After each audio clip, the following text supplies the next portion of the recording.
I didn't scream when they humiliated me. I didn't defend myself when they laughed. I didn't correct them when they called me a nobody. I smiled, and I let them believe it. Because the truth is, the most dangerous moment isn't when someone fights back.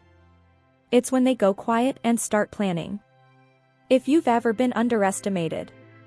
If someone has ever looked at you and decided your value based on what they thought you had, then this story is for you.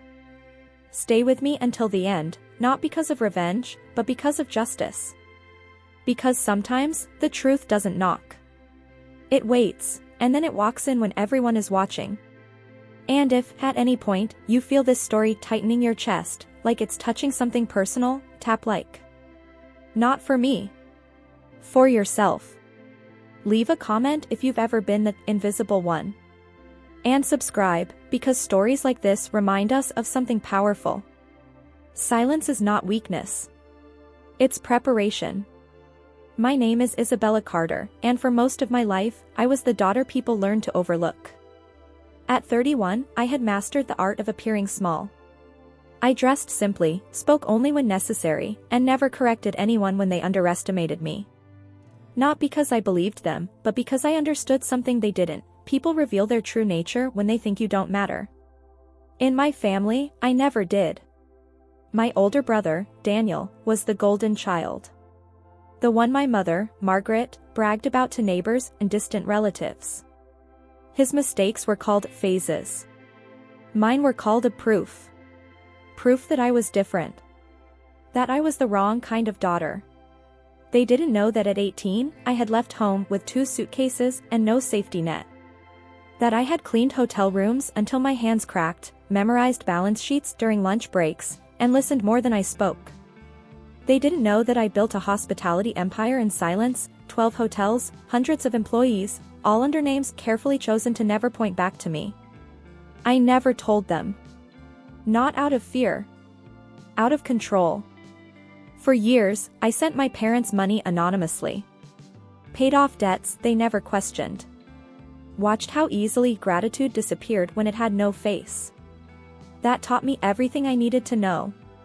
The only thing I truly valued wasn't money. It was timing. So when Daniel invited me to his engagement party, excited, proud, blind, I accepted without hesitation. Because something in his voice felt rehearsed. Too eager. Too polished. And I knew then. Whatever was coming wasn't a celebration. It was a test. And I had no intention of failing it. I met Charlotte Reynolds 3 weeks before the engagement party, at a family dinner my mother insisted on hosting. She arrived holding Daniel's arm like a trophy, smiling too wide, scanning the house the way investors scan properties. Measuring. Calculating. Deciding what was worth taking. She looked at me once, just once, and I knew exactly where I ranked in her mind. Daniel's sister, she asked, her tone light, dismissive. Oh. I thought you'd be different. Different meant richer. Better dressed. More useful. Charlotte spoke often that night, always about appearances. About connections. About the kind of life she expected after marriage. Her parents, Victor and Elaine Reynolds, watched quietly, letting her perform. They nodded at the right moments. Smiled when money came up. Their silence wasn't humility, it was discipline. Charlotte didn't hide her contempt for me. She asked what I did for work and barely waited for the answer before interrupting. She called me sweet, simple, and once, laughing, said, "It must be nice not to have real responsibilities." Daniel didn't notice. Or didn't want to. The power imbalance was immediate and intentional. Charlotte positioned herself above me without effort, without resistance. She assumed I was poor. She assumed I was desperate for approval. She assumed I would stay quiet. And I did. Because when someone underestimates you this confidently, they stop protecting themselves. As I watched her laugh, touch my brother's arm, and speak about the future as if it already belonged to her, one thought settled calmly in my mind. She wasn't marrying into this family for love. She was hunting. And the most dangerous predators always believed they're alone. The question wasn't who she really was, it was how long she thought she could keep pretending. The first injustice didn't come loudly. It came wrapped in politeness. At the engagement brunch, Charlotte asked everyone to gather in the living room. Her mother, Helene, held a velvet box in her hands, smiling as if this moment had been rehearsed 100 times. My mother stood beside her, nervous, eager to please. "This belonged to Daniel's grandmother," my mother announced. "A family heirloom." I froze. That ring had been promised to me since I was 16. My grandmother had taken my hand once and said, "This will be yours one day. For the woman who survives." Charlotte opened the box slowly, theatrically. The diamond caught the light. And then, it was placed on her finger. Everyone clapped. I didn't. Charlotte looked at me, just for a second, and smiled. Not sweet. Not grateful. Victorious. Later, when no one was listening, she leaned close and whispered, "Things like this should stay with women who matter." I wanted to speak. I wanted to remind them. But I stayed silent, because silence, at that moment, hurt them less than it hurt me. That was when I understood, this wasn't thoughtlessness. It was erasure. And erasure is always intentional. As I watched my inheritance disappear into someone else's hand, one question echoed in my chest. If they could take this from me so easily, what else were they planning to take? The humiliation didn't hide after that. It learned it could be public. At the engagement party, Charlotte made sure I never forgot my place. She introduced everyone except me. When my name came up, she laughed and said, "Oh, that's just Daniel's sister. She's figuring things out." People smiled politely. Some nodded with pity. Later, as waiters passed champagne, she raised her glass and said, loud enough for half the room to hear, "I love that Daniel comes from humble roots. It makes our success story even sweeter." Her eyes found mine. I felt my mother's silence more than Charlotte's words. No correction. No defense. Just acceptance. That hurt deeper than any insult. Then came the final cut.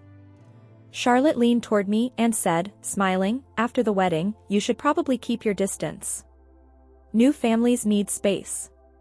And honestly, no one would really miss you." She wasn't guessing. She was testing. And I passed her test by doing exactly what she expected. I said nothing. Inside, something shifted. Not anger. Clarity. Because humiliation only works when the victim believes it. I didn't. As the music swelled and laughter filled the room, Charlotte believed she had won. She believed I was weak, isolated, irrelevant. What she didn't know was this. I was already memorizing every face in that room. Every reaction. Every silence. And silence, I had learned, is where plans begin. How far would she go now that she thought I was gone? The real loss came quietly, the next morning. My mother called and told me the ring was gone. Not misplaced, given. Permanently. She said it was better this way. That Charlotte was becoming family now, and I should be understanding. Understanding felt like surrender. That ring wasn't just jewelry. It was proof that my grandmother had seen me. That someone, once, believed I would survive everything this family ignored. And now it had been handed to a woman who treated me like excess baggage. I went to my grandmother's old room and stood there alone. The air felt heavier. Empty. Like something sacred had been erased. I didn't cry. I didn't shout. I felt something colder settle in. Later that day, Daniel texted me, "Don't make this difficult." That was when I understood the full cost. Not just the ring. Not just my dignity. I had lost my place in this family. And Charlotte knew it. She had taken something irreplaceable and watched to see if I would bleed. When I didn't, she mistook restraint for defeat. But restraint is a choice. And that night, sitting in my quiet apartment, I made one too. I stopped hoping they would see me. I stopped waiting for fairness. Because fairness doesn't protect you. Preparation does. The question was no longer if I would respond, but how long I was willing to wait. After that day, I disappeared. Not dramatically. Not enough for anyone to worry. I stopped answering family messages. I skipped planning dinners. I let them believe I was sulking, ashamed, licking my wounds somewhere small and irrelevant. My mother told people I was going through a phase. Charlotte told them I was unstable. And Daniel said nothing at all. Silence became their explanation for me. Inside, though, I wasn't collapsing. I was observing. Sleeping less. Thinking more. Replaying every conversation, every inconsistency. Something about Charlotte's family felt rehearsed, too polished, too careful, like people pretending to belong in rooms they'd studied from the outside. I started asking questions no one connected to me would ever ask. Quiet background checks. Old addresses. Former names. Patterns that didn't align. The more I learned, the calmer I became. Because chaos doesn't scare me. Ignorance does. They thought my silence meant I was broken. That I had finally accepted my place at the bottom. But silence, for me, had never been emptiness. It was space. Space to prepare. Space to decide. Space to become dangerous without raising my voice. And by the time Charlotte noticed I had stopped reacting altogether, I already knew something about her that could destroy everything she was building. The only question left was when, not if, the truth would surface. There was a night I almost told the truth. I stood in my apartment, phone in my hand, ready to call Daniel and say everything, who I was, what I owned, how wrong he was about me. It would have been easy. Satisfying. Loud. And completely useless. Because anger reveals itself. Strategy waits. I asked myself one question that changed everything: what do they need the most right now? The answer came quickly: the wedding. Not love. Not family. The event itself. Charlotte needed it to happen. Desperately. Her future depended on it. That's when I understood, this wasn't personal to her. It was operational. And operations leave trails. I called people I trusted, my hotel's general manager, Mark Lewis, my attorney, Rachel Moore, and a forensic accountant, Elena Vasquez. I didn't accuse. I asked them to look. Quietly. Professionally. If I was wrong, I would walk away. If I was right, I would wait. That decision cost me something. I swallowed my pride. I let them keep laughing. I let my family believe the worst of me. But I gained something far more powerful. Time. And time, when used correctly, exposes everything people try to bury. The trap wasn't built with anger, it was built with patience. From the outside, Charlotte was thriving. She posted constantly at venues, tastings, dress fittings. Every photo said the same thing: secured. She spoke about the wedding like a finish line, not a beginning. Like someone racing against something invisible. I watched quietly. People who are winning don't rush. They don't overperform happiness. They don't need witnesses. Charlotte did. In private calls I wasn't supposed to hear about, she pushed deadlines. Pressured deposits. Needed confirmations in writing. Her parents hovered, tense beneath their smiles, correcting small details too quickly, like actors afraid of forgetting lines. They treated the wedding as leverage. Daniel thought he was chosen. I saw he was being positioned. Meanwhile, my team fed me fragments, inconsistencies in employment histories, addresses that led nowhere, businesses that dissolved just before lawsuits could land. Nothing explosive yet. Just enough to confirm one thing. They weren't building a future. They were running from a past. Charlotte began to ignore me completely. Not even insults anymore. That's how I knew she believed I was finished. Erased. No longer a variable. That's the moment people make mistakes, when they stop accounting for you. I didn't celebrate this phase. I endured it. Because confidence built on lies always demands speed. And speed creates cracks. I only had to wait long enough for one of them to widen. The question wasn't whether they'd slip, it was who would crack first. By now, I wasn't listening to Charlotte anymore. Her words were predictable, rehearsed lines meant to assert control. Her insults, her laughter, her performances at every family gathering, they were noise. What mattered were patterns, not scripts. I began tracking small details, the way she and her parents avoided eye contact when talking about certain investments, the nervous pauses before they mentioned old addresses or job histories, how they celebrated minor wins that seemed too carefully orchestrated. Each hesitation, each exaggeration, each tiny inconsistency was a thread. And I intended to pull them all. Mark, Rachel, and Elena fed me reports, tiny pieces of a puzzle Charlotte didn't know existed. Shell companies. Fictitious identities. Financial trails disappearing just as federal investigations began. Their panic was quiet, subtle, almost imperceptible. But I saw it. And in that panic, the truth revealed itself. I wasn't angry. I was focused. I didn't need to strike, I only needed patience. Every public humiliation, every dismissive laugh they'd thrown at me before, became fuel. Each slight sharpened my observation, made me more precise. The most dangerous moments are those no one notices.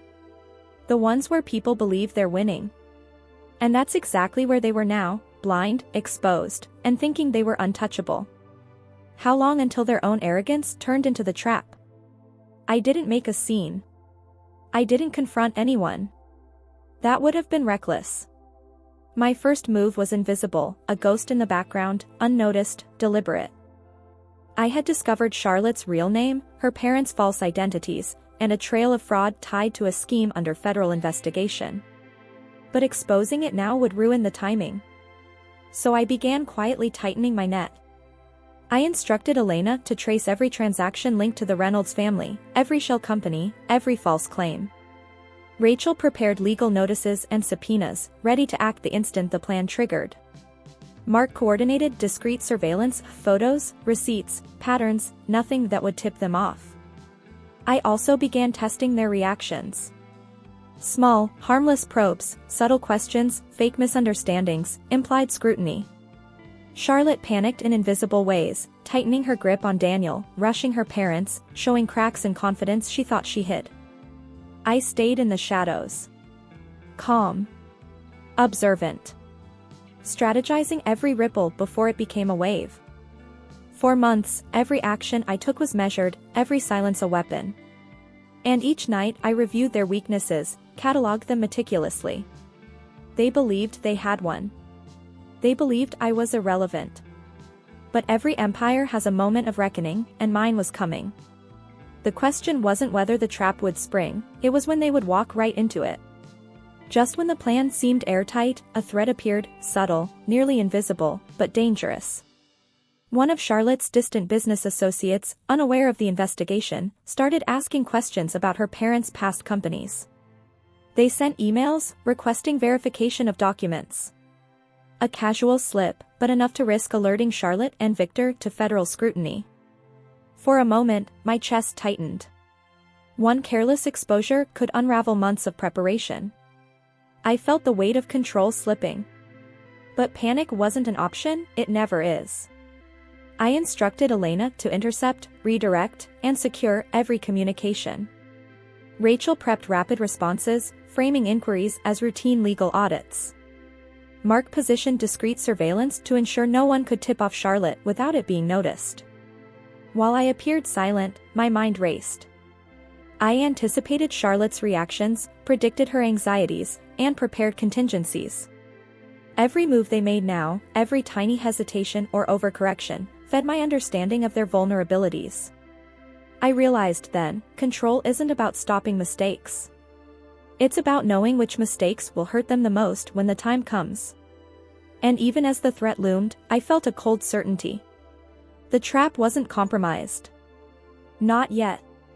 The question was no longer if they'd stumble, it was whether they'd stumble in front of everyone I wanted to watch. To move forward, I had to give up something precious. Not money, they would never suspect that. Not control, that was my weapon. I had to give up the part of me that wanted to be recognized now, that wanted to confront, to show them they were wrong. I let Charlotte believe she had one more than she had. I smiled at family events, nodded at her jokes, and accepted invitations I didn't want. I let my mother hand over my grandmother's heirloom without protest. Each act of restraint stung like fire, but it was necessary. Every sacrifice reinforced the illusion that I was powerless. At night, alone, I reminded myself, patience is pain disguised as endurance. Every moment I let them think they had defeated me, I gained a deeper understanding of their fears, weaknesses, and desperation. Each concession planted a seed that would bloom only when the timing was perfect.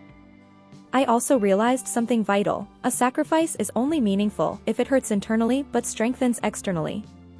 My silence, my restraint, my apparent submission, all of it was strategic.